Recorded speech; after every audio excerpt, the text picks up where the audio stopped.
This week, I keep coming across the word grateful or the phrase being grateful. And it is so easy, isn't it, to be grateful for even the small things that happen on an everyday basis. We can feel grateful and we go off smiling, quite chirpy and happy. But what I've discovered this week is that it pays to be grateful when things are not going so well. And yes, it's a hard thing to do.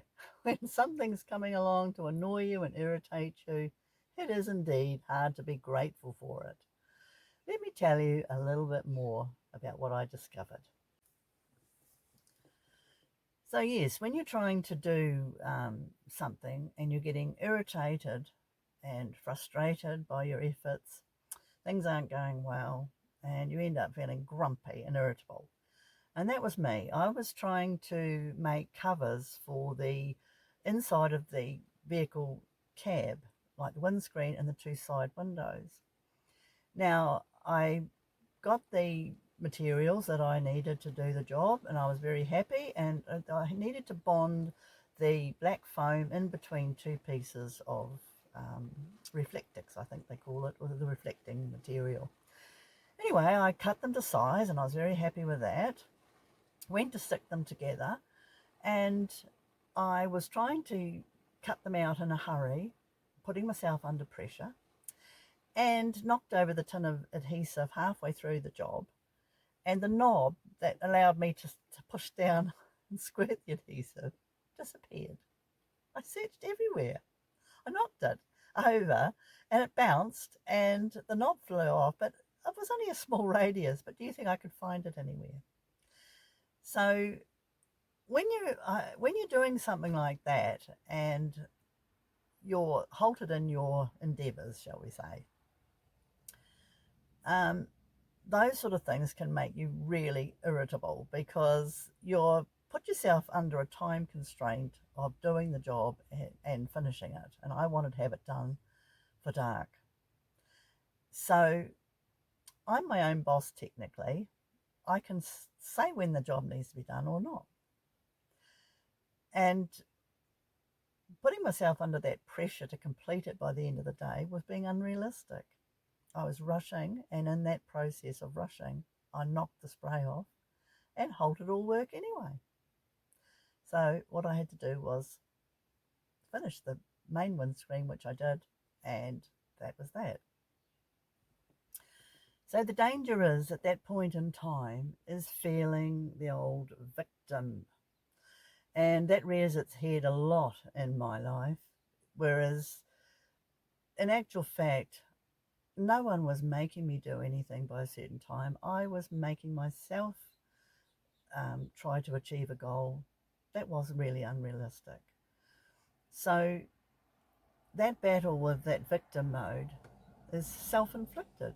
I've lived with it. And so now that I'm not really having to be a victim, play the victim, I shouldn't be listening to it. But I'm doing it to myself, which is really stupid. So that was one of the lessons I learned from this little craft endeavour I had.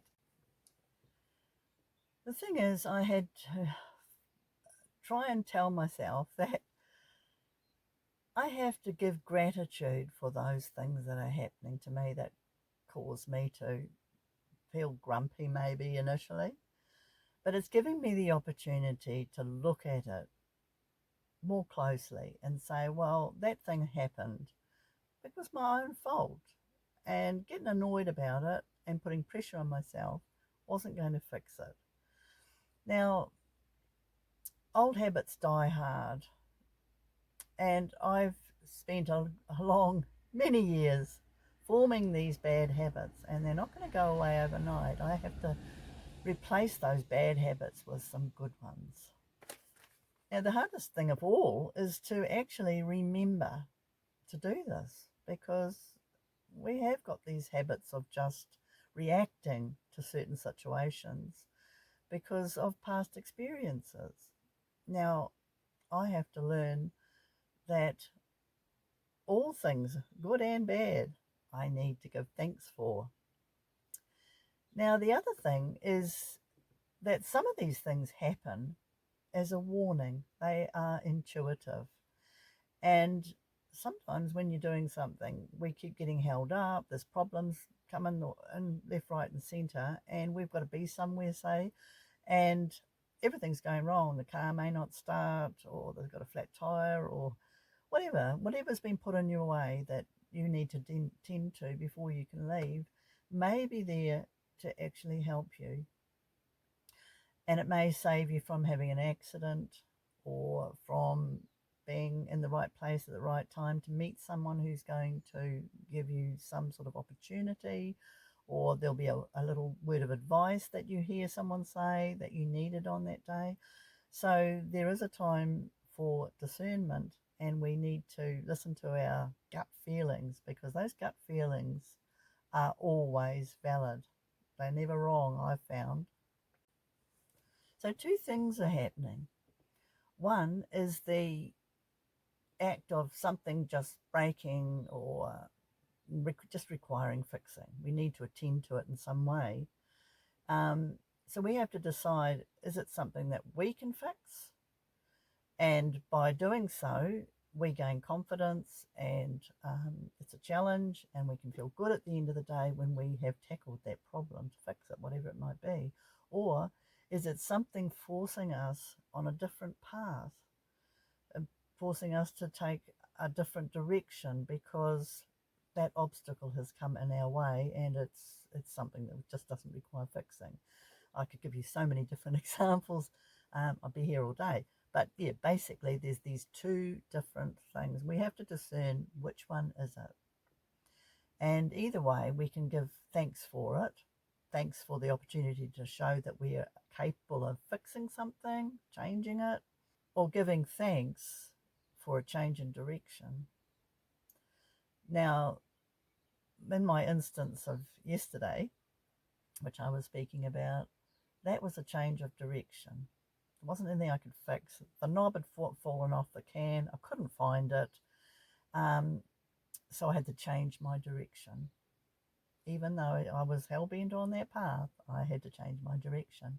And strangely enough, after I'd packed everything away and decided that that's it, I wasn't going to do any more to that, the knob appeared exactly on the ground where I had been looking and could not see it. And that's a great example of how our intuition works. It makes us blind sometimes to get us off the track that we were travelling on, because it was going down the wrong route. And as it happened, I did pick up on those screens the following day. And again, I ploughed on, and this time I used black electrical tape because I thought it would look great. I noticed when I was peeling the strips off that it did have a strange smell. But here's a little tip for you. Never put a highly perfumed item of any kind into a small space, because by about midnight, when the place has been locked up for some time, those smells increase thousandfold. And I was distraught trying to get rid of the smell of that blasted tape. So anyway, if I just left it a little bit longer, I think I would have realised while I was doing it that, hang on a minute, this is really starting to smell, this tape. This is going to smell really bad once it's around all these three screens in the middle of the night. But did I listen? Oh no, I was hell-bent on doing that job again. Doomed for failure. So I had to undo it all and put a different tape on. It doesn't look as aesthetically pleasing, I must add, but it doesn't stink. Thank God for that.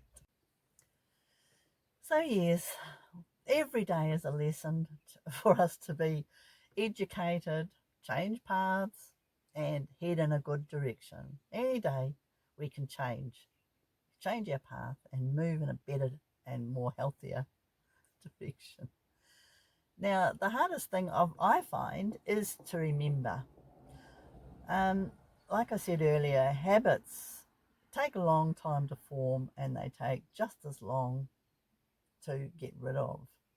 Now, to remember to do these things, that is the challenge. It really is, because like I said, I'd learnt one day something, but the very next day went ahead and started down that route with the stinky tape. So what I'm suggesting is something that I find helpful, is to have a catchphrase. Mine is not my circus, not my monkeys. That works for me because I see the funny side of it. So whenever I find an obstacle or something that's irritating me that I need to change, that's what I say. So I'm going to start using that one too. And that will trigger my memory so that hopefully I will recall it and give gratitude when those awful things happen, and make me discern which is it, something that I can fix, or is it a change of direction. Now you write these things, your catchphrase could be anything at all.